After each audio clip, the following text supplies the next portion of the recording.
So let's talk about a challenge that many advocates face. So, how do you speak up for your loved one without coming across as rude or confrontational? Well, this really comes down to balancing assertiveness and respect, especially when you're working with healthcare professionals. And when I say healthcare professionals, I don't just mean doctors. This also includes nurses, techs, therapists, really every member of the care team. So, I have three things I want you to keep in mind. Number one, do your best to stay in control of your emotions. I know this can be hard, especially when you're exhausted, you're scared, you're frustrated. I totally get it. I've been there. But that's why it's so important to pause, take a deep breath, and then enter each conversation as calmly as possible. Now, if you're in a situation where you cannot calm down, please excuse yourself, go into another room, and then re enter that conversation once you are calm.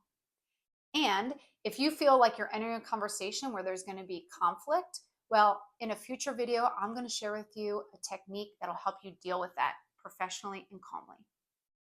I also want to point out that if someone else on your support team is being rude to medical staff, unfortunately, that's going to reflect poorly on you and the patient. So do me a favor and post a reminder in your group chat, or if you want to check in with them privately, that works too.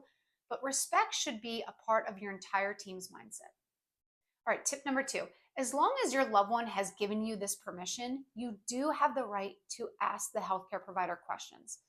And always the patient has the right to ask questions about their health.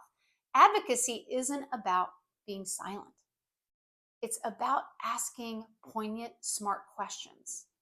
Advocacy doesn't mean that you get to be pushy or condescending or disrespectful. You can be firm and still be kind. You can challenge someone and still be professional. So there is a balance, and that's where real influence happens. And then the last tip I have for you is respect opens doors, rudeness shuts them. So when you treat people with respect and courtesy, believe me, they're going to be more likely to listen, collaborate, and just go that extra mile for you. I've seen it happen. Remember, you're dealing with humans. When we talk about nurses and doctors and techs, those are just titles, but there are humans behind those titles. Humans with lives, with families, with other things going on.